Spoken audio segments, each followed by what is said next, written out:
Hãy subscribe cho kênh Ghiền Mì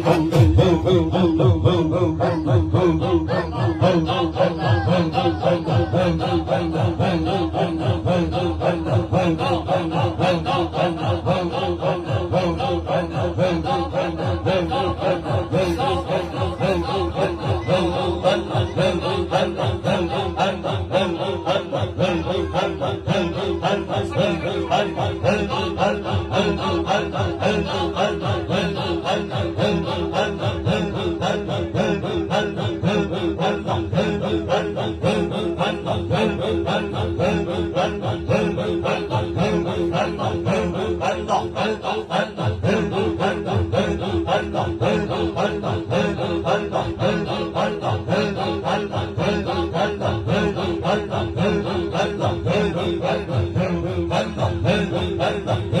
không bỏ lỡ